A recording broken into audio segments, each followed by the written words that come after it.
Hello and welcome to All Knit If I Want To. I'm Andrea Mowry of Andrea Renee Knits, and this is where I answer some of your questions. We've got some real good ones today. I'm actually very excited to jump into these questions, but first I am wearing my Moonweight cowl. This is knit up in MYAX. Beautiful, is it their DK or their worsted yarn? Anyways, it's yak and it's amazing because it doesn't pill. So for any of you out there who really cannot stand pilling of yarns, but you still want something super soft, I highly recommend. I will link to this pattern and that you can find the yarn that way too. But yeah, I haven't worn this one for a little while because it's been warm out, but we have had a delightful little dip in temperature. It has been raining the last few days, and I got to wear a hoodie on my walk the other day for a little bit, and that just has me all excited about fall. As we know, as I've been mentioning it for the past few little weekly episodes here, I am ready. But did I say what this was called? I think I did. It's the Moonweight cowl. This is one of my favorite styles of cowl. I basically knit two styles of cowl, either the shift style or inclinations like I wore last week, which kind of looks like a little asymmetrical triangle shawl when you wear it, or this, which is sometimes called a Mobius cowl or an infinity cowl, but it's basically a tube that you twist one before grafting the ends together, and it's just so easy to wear. So it's like that perfect little added warmth, but also for me, it's very much like the accessory to the outfit. I also made my sweatshirt, which I can't remember if I've worn this on here or not yet. I know I've mentioned it in my newsletter, which if you're not signed up for my newsletter, there's a link in the show notes below. But this is the Penny Raglan, and I am gonna forget the designer's name. Her cat's name is Penny, I believe. That is who the sweatshirt is named after. Darn it. Well, I'll link to the pattern below because I really can't say enough good things about it. So much so that my husband has requested one. I also made my pants. These are my berry pants. They very much do not match my cowl, but I'm okay with that. So yeah, it's like my all-time favorite sweatshirt, and I made it. I never would have thought I would be able to make my own sweatshirt. So super stoked about that. I'm just gonna write myself a little note so that I don't forget to link this in the show notes as well. So let's answer some questions. Question number 1. I love the look of a tubular cast on. So do I. But every time I do it, my stitches keep twisting. Any advice on how to ensure not to twist my stitches when starting to work in the round? So I have a couple tips here. As far as the tubular cast on goes, especially when people are trying it out for the first few times, and especially if you have to cast on a lot of stitches, say for a sweater, they have a tendency to rotate around your needle, and especially when you're using circular needles, so that they're just rotating around that little thin cord. So if that is the case for you, and again, especially if you're newer to this cast on, I highly recommend starting on straight needles. So the nice thing about those straight needles is they are going to be one thickness all the way down. You're not going to have that cord for them to spiral around, so they just tend to be more stable. It's a lot easier to keep them straight. So you can cast onto your straight needle and work your 2 setup rows. Whenever you do a tubular cast on and bind off, there are 2 setup rows before you end up working in the round, or before you bind off if you're at the bind off stage. So that really will help you kind of keep them where they need to be, and then you could transfer them to a circular after you do those 2 setup rows, because then you're also going to have even just like that little bit of knitting really helps you be able to see if your stitches are twisted on your needle before you join in the round. So start on the straight needles, switch them over to the circulars, and then join in the round. And I mean, as far as when you're about to join in the round, for me, I always just use my fingers to smooth them out as best I can and make sure that the, that the edge is all on one side without it rotating over anywhere. And something helpful to think about is you have one final chance to untwist if you have twisted after joining in the round. So you join to work in the round, you work your round. If you get back and realize they're twisted, you could twist it back and you won't really notice that one little twist where you originally joined. But that's your last chance to fix it without having to kind of redo everything, because if you keep working up from there without fixing that twist, then you're going to have to redo it, or you're going to have a Mobius cowl, an infinity cowl. There's going to be a twist in there. So yeah, I don't really have any better tips as far as making sure something's not twisted as you're joining for working around, besides just really taking care to make sure that edge is all where it needs to be. Except for maybe using, again, I mean, I've talked about interchangeable needles quite a bit on here, using an appropriate length cord. So if you have a whole bunch of stitches, using a cord that helps organize them the best for you, so that they're stretched out to the point where they're not so tightly packed that they just want to twirl around your cord. I also don't like them to be too spread out, so I feel like I'm stretching out that edge. So you kind of want like Three Little Bears style, the one that's just right. And then you could always change your cord length after you've established working in the round. Okay, so I hope that helps. When slipping stitches, does it really matter if you slip them knitwise or purlwise? Yes, it does. So I actually tend to mention this in all my classes because I took it for granted, not explaining that for a while. And I actually ended up with a beginner student in one of my classes who was like, oh, can you actually like walk through slipping stitches? And I was like, yes, I can. And I just loved that student pointed that out, because now I am so aware of making sure to talk about that, because I think it's something that maybe we just are like, whatever, it's what the directions say to do, without really knowing why we do that. So I loved this question because I think it's good to know the reason. So when we are slipping stitches, what we are doing is we are moving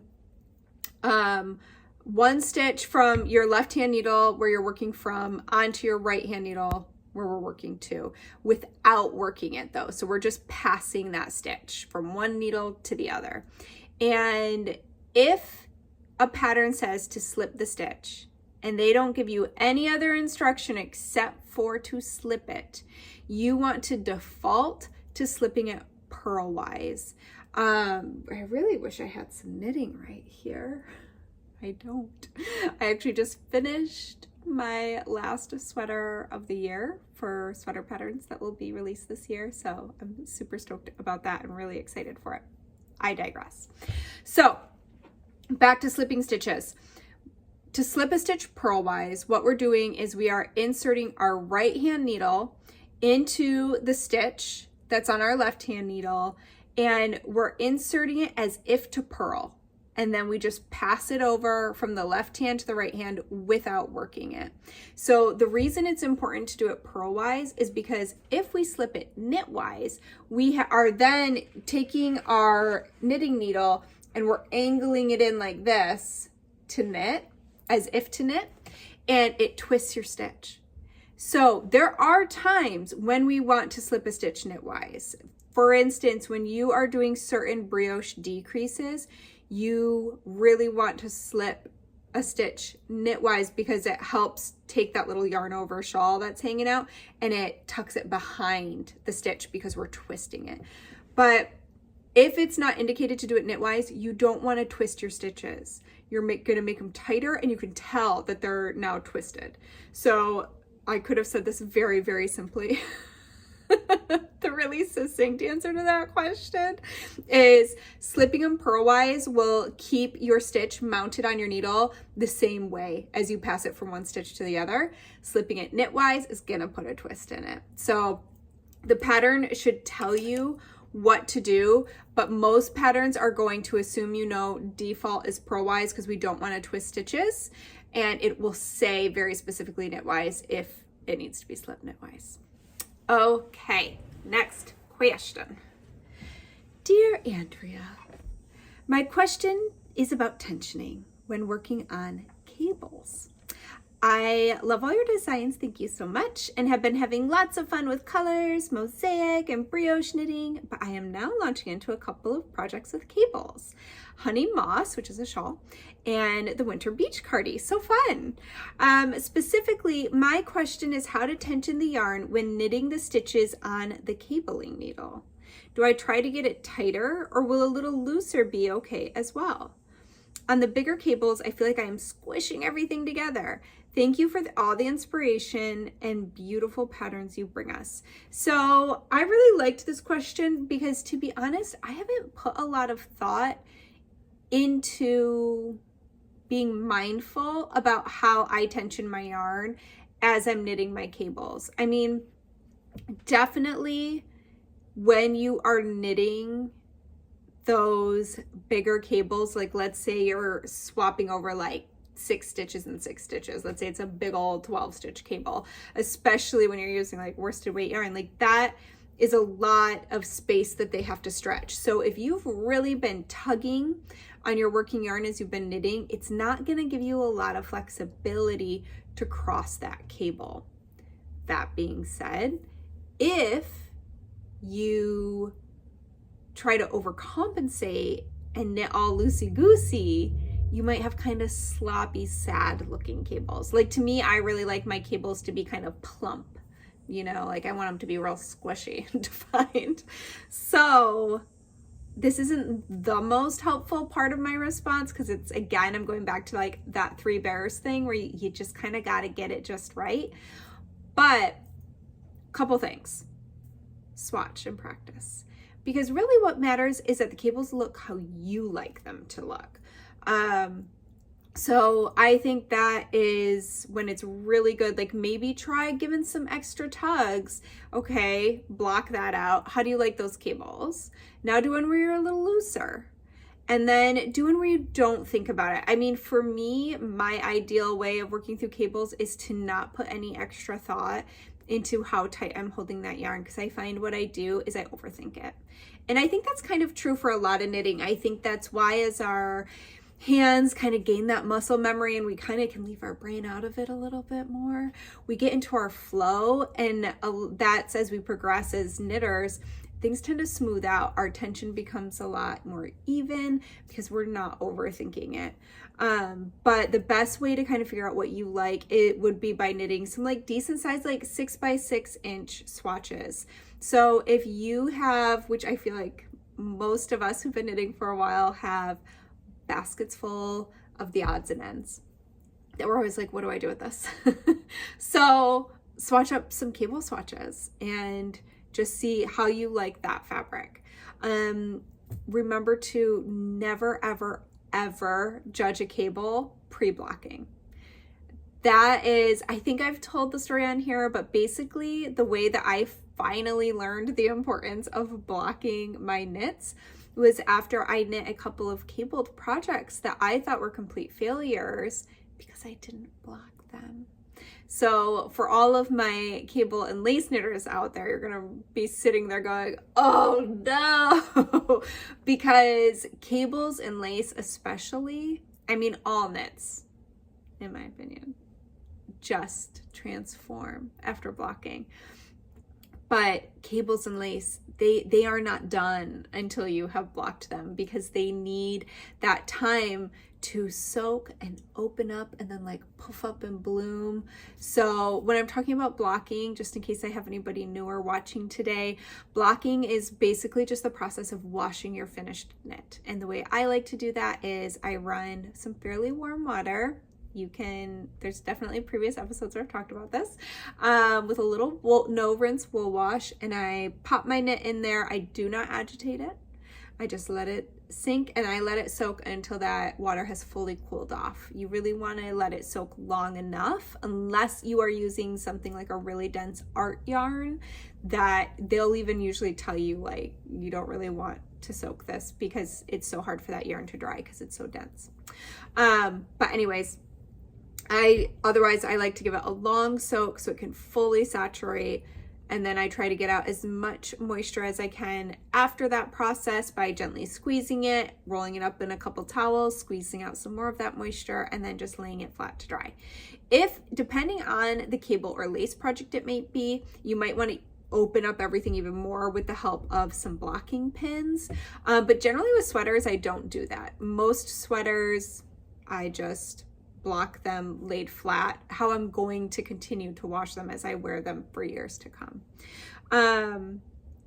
But when you think about right after you've knit something with cables, you have, generally speaking, that is going to be a mixture of knits and purls together in one piece of fabric. And so they just pull in together, they just squish in.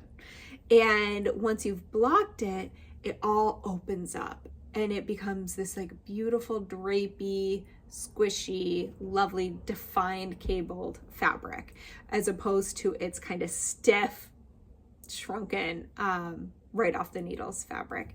So yeah, once I realized, oh, those projects I thought didn't turn out, if I had only blocked them. Thankfully I gave them away to people who very much enjoyed them, but now I realize they're of my waist. So you definitely want to block, and so don't judge your cables until you have blocked and dried them and really look at them finished. One thing I did want to touch on is if you are having some specific tensioning issues. So one thing that I know I've noticed within my own cables is sometimes I'll have what looks kind of like a stretched out stitch next to where I have twisted my cable, especially where I move from the knits. Most of the time we are working our cables in knit stitches on a backdrop of reverse stockinette or purl stitches. So a lot of times after knitting our cabled stitches, the ones that are going to be crossing over each other, we then knit a section of purl stitches. And when we transition from knits to purls, a lot of times there is a tensioning issue. So the way to fix that, that's worked really well for me, is by simply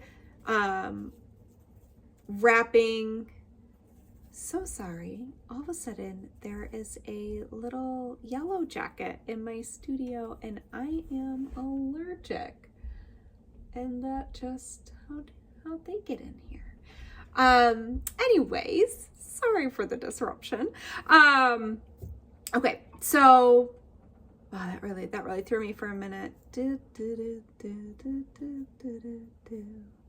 Oh, the tip. So what you can do is to create a smoother transition going from your knits to your purls, and you can do this in anything. This is also great when you are going from knits to purls and you're ribbing. If you ever feel like you're doing, let's say 2x2 ribbing, and the second column of when you're going from a knit to a purl, that knit column always looks a little stretched out. It's that tension change because we use up a different amount of yarn knitting and purling. We use less yarn to knit and we use more yarn to purl. But if you wrap your yarn the opposite direction that you usually would to purl, so most of us wrap our yarn over our needle to purl. If you try wrapping it under, it uses less yarn and it will tighten up that tension shift over, and it can really neaten things up. So that's a great trick from any time you're moving from knits to purls. Now, the only thing you have to remember, the caveat to that little trick, is that my little friend here is making me nervous.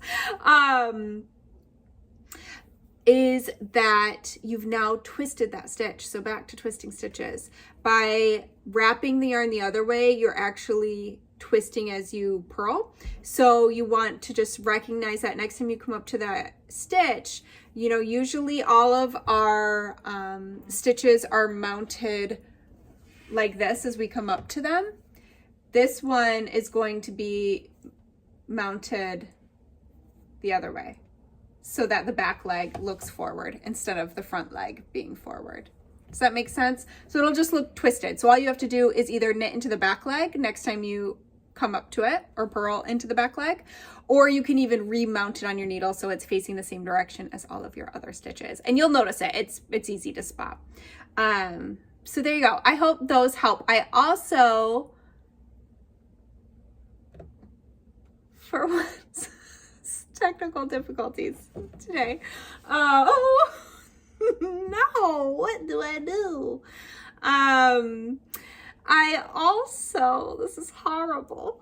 I even did a little research on this one because I was like, I don't think too much about how I tension while I cable. So I'm actually going to look this up. And I found a great blog post on modern daily knitting. So I believe the author on that one is Kate Atherley, and it's all about cables, like troubleshooting tips. So I'm going to link that below too, so that any of you out there who are just getting into cables, you might find a lot of information in that blog post really helpful.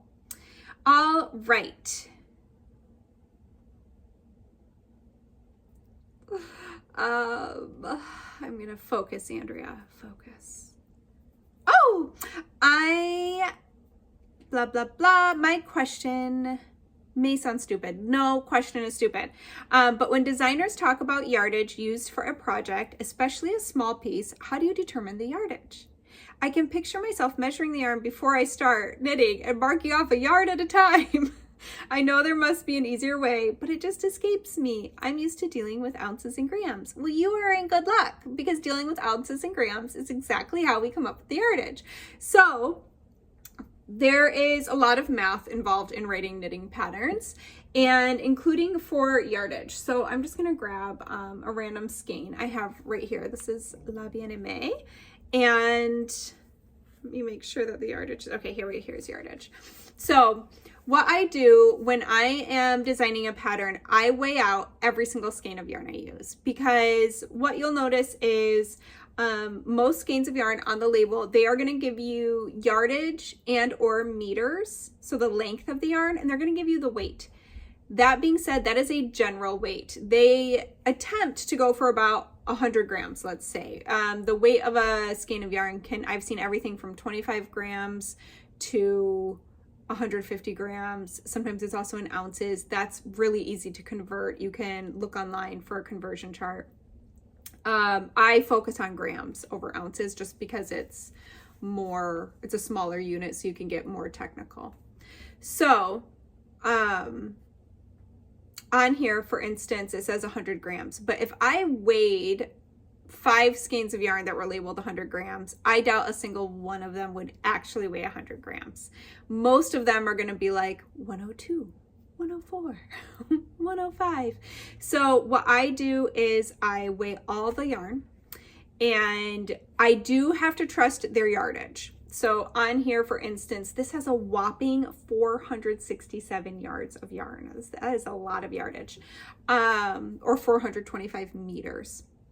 So I do not put this through a yardage counter, because I try to trust them on the yardage, and assume that they're at least fairly close on that. And I'll talk more about that in a minute. But what I do then is, so let's say that I use just one skein. I'm going to knit some socks. So I knew at the beginning of my project, I weighed my skein and I had, let's say it was 104 grams. I now know that their goal for when they're producing this yarn is 467 yards per 100 grams. So that means that their yarn should generally, the weight of that yarn should be 4.67 yards per 1 gram. So now I can use my gram, like I'll knit my socks and then I'll measure the socks at the end. And, so now I have my little leftover ball that goes into my basket, and I'll weigh my finished socks. Now, let's say my finished socks weighed 54 grams. I would then multiply 54 grams times 4.67, and that would tell me how many yards I used to knit those socks in this specific yarn. So then I have my weight, which was 54 grams, and I have my yards. Now, that being said, there are discrepancies. I don't know how accurate the yards versus weight is on any given yarn. Obviously, I'm not just speaking about La Bien-Aimée, I'm talking about all yarns. I am gonna hope that whatever yarn I'm using is pretty close on that, on what they have on their label. But that's also why I choose, dropped a whole bunch here. That is also why I choose to weigh out every single skein though, so that I can minimize any discrepancies. But I know that there's probably going to be a little bit of discrepancy in there. And then I also know that we all knit differently. So, sorry, my mom was calling me. Sorry, Mom, call you in a little bit. So all knitters, like, even if we get gauge, depending on how we're feeling, what we're watching, what we're doing as we're knitting, our gauge, our tension might shift a little bit. A lot of times we are not going to necessarily knit specifically to the same exact length as the person sitting next to us. And so there's always going to be that wiggle room that I try to account for. So for instance, for myself, I try to give about a 10% buffer in my patterns to make up for things like discrepancies in, you know, you might buy the same exact yarn I had, but your skein weighed 100 grams instead of the 104 I got in my skein, you know, like, so to make up for things like that. And then also to account for swatching is another reason that I give that little buffer, so that my goal is that you can just buy what's called for in the pattern and you're going to have enough for your swatching. Now, that being said, anyone who wanted to make any big modifications to a pattern by extending length or taking it away, that's going to very much affect how much yarn you use up. So I'll write a little equation and pop that in the notes, because I know sometimes just listening to somebody rattle off numbers like that, unless you're super into numbers, it can be like, what? What did you just say? So I will pop that down below and hopefully somebody will find it helpful. All right, last question. I'd like to get your thoughts on which needles to purchase for sock knitting. I love to knit and am just about to start sock knitting for the first time. Congratulations. I need to purchase some needles, but don't know whether to go for DPNs or fixed circulars, and what needle material to buy. Decisions. What is the easiest method for a beginner to sock knitting? My needle set for standard knitting is the Luca Umber set, and I love them. I'm a slightly looser, relaxed English style knitter. Thanks. So fun. I am so excited for you. I love knitting socks. I will say, if you are a slightly looser, relaxed English knitter, then it may be really good to stick with wood needles. Wood, bamboo, anything that has a little bit of grip to it. These are my Luca needles. I have the pink ones. Because these are still really nice and smooth, but anything that's wood's gonna have more grip than metal, and so that will help tighten you up a little bit if you're a looser knitter. So I think sticking with wood's a good idea. You are the only one who's gonna know if you prefer DPNs or magic loop, or something different. I like shorties. So you are an English knitter, so you might like shorties. I don't know if they come in wood. I have a set of shorties from Chow Gu, and I will try real hard to remember to link what I'm talking about. I have found that my friends who love shorty needles the most are English knitters. I think holding the yarn in the right hand makes it comfortable to hold such a tiny needle tip on such a small circumference. So I actually got used to them by knitting English. I don't generally knit continental very much on my shorties. I personally tend to love magic loop for a few different reasons. I like that it's, the number one reason is I like having one big needle set that I know I have everything I need. So if I magic loop, I'm covered with whatever. I can knit small circumference, I can knit large circumference. So that's why I kind of landed on magic loop. I also love that for storing my knit, when I'm not working on it with magic loop, I can simply, if I want to, pull everything down all the way onto that cord and nothing's ever gonna fall off. I don't have to worry about a needle falling out. If you go the DPN route, you might want to get like one of those, especially for socks. They just tend to be like a little slipperier and fall out, but they do have DPN holders that like clip over the top of them while your project's hanging from them so that they don't fall out. So anyways, another reason why I like Magic Loop. That being said, there's something about using double pointed needles. When I first learned small circumference knitting, it just made me feel like a superhero. I just felt like I was doing the coolest thing ever, managing like 5 needles at once. It was very rewarding. So I actually recently purchased a set of DPNs to use from time to time, kind of recently. I had given a lot of mine away, and I was like, you know, there's just something about it that I do enjoy from time to time. So I default to Magic Loop. But DPNs are great. So that's personal preference. Honestly, I am very much pro buy an interchangeable needle set because it's really going to save you money in the long run. But I would definitely buy a single set to start with and see what you like better. So I would maybe, like, if you check out my DRK Everyday socks, those socks are great. They fit really well because of the ribbing. So they're good at hugging the foot all the way through. And you only use 1 needle size. So that might be a good one to be like, okay, I am going to knit 1 pair of these socks and I am going to buy a DPN set. I think maybe they call for a US 1, but you'd have to look. So I'm going to buy a double pointed needle set that's in a US 1 and a circular needle that's in a US 1 to do Magic Loop. And I'm going to knit 1 sock each way, and I'm just going to see what I liked better. Because that's really the way to find out which one is better for you. So for me, the way I would rank it would be Magic Loop, DPN, shorties. I do like shorties. I just don't default to that very often. So yeah, I'm a Magic Looper, but you do you, whatever feels best for you. And yeah, I would maybe stick with the wood. Again, if you are a looser knitter, then that wood's gonna help with your tensioning. Okay, well, I hope that was helpful. I'm excited. Let us know what you pick. Okay, I think that is everything. So I am back spinning. It has been the craziest summer. It was way too busy. I'm a little worried. I don't know I never know what they are. I don't know if it's a bee, a yellow jacket. They all look so similar to me. But I don't know where it went, which makes me a little nervous. So anyways, we had a crazy busy summer.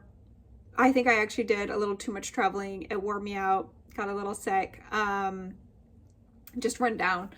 But it feels really good to be back home and settling in, getting ready for fall and making all the things. So I have powered through my crazy work schedule this week, and I just finished grading a sweater, and so I'm going to treat myself with getting back to spinning for the DRK, Spin It to Knit It, Weekender Knit Along, linked below.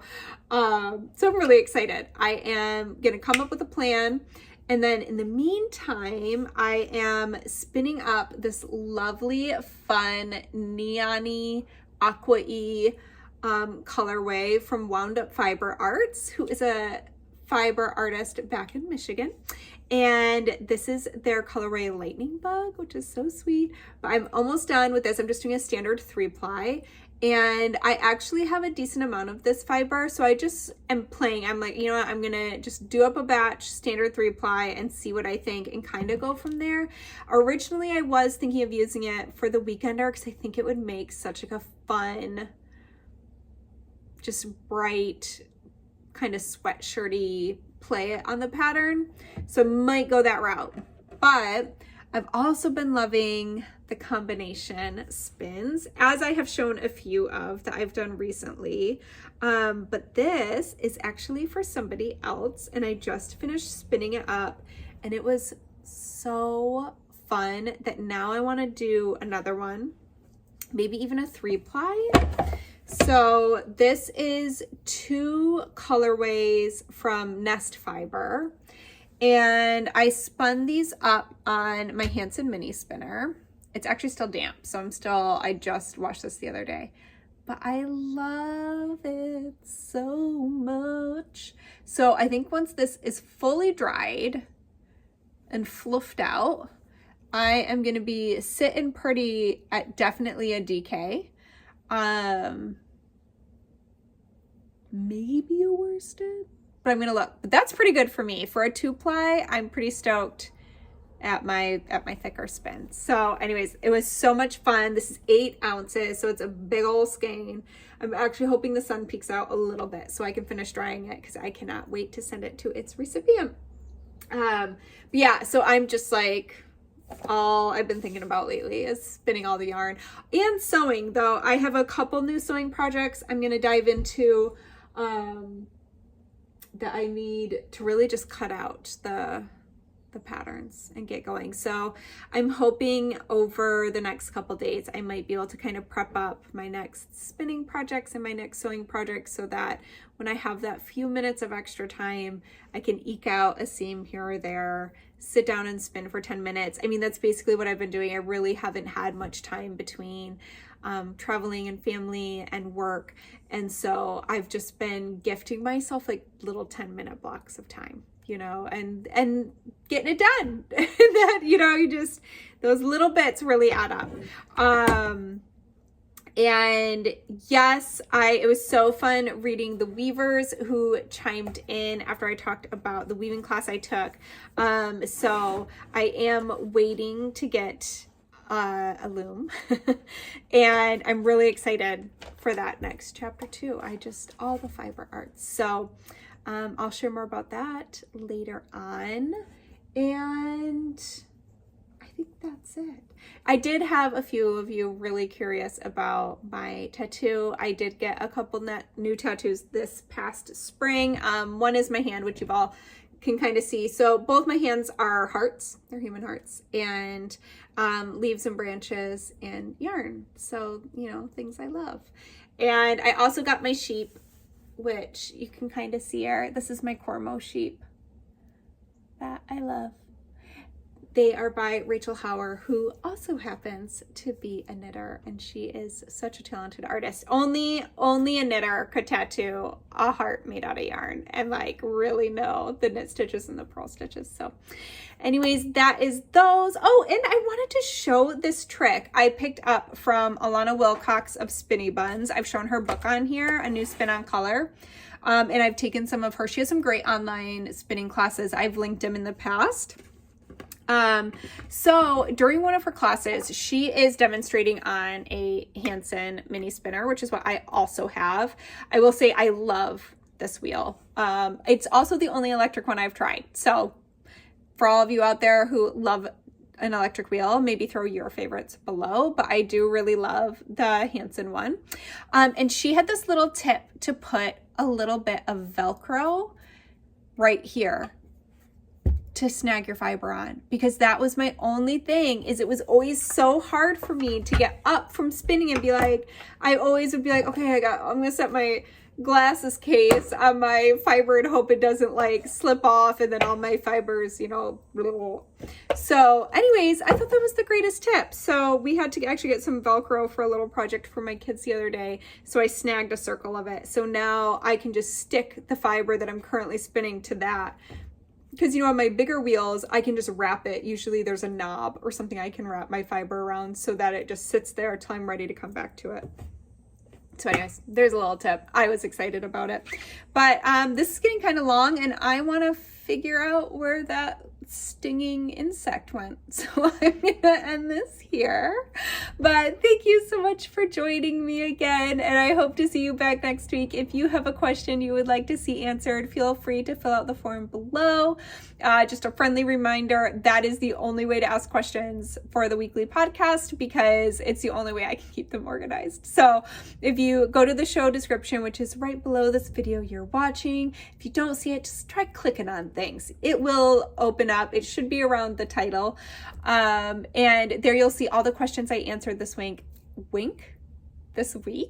along with links to anything I mentioned that I said I would link to. So that's all going to be below. You can also sign up to my newsletter through there, and you can fill out the form to ask a question.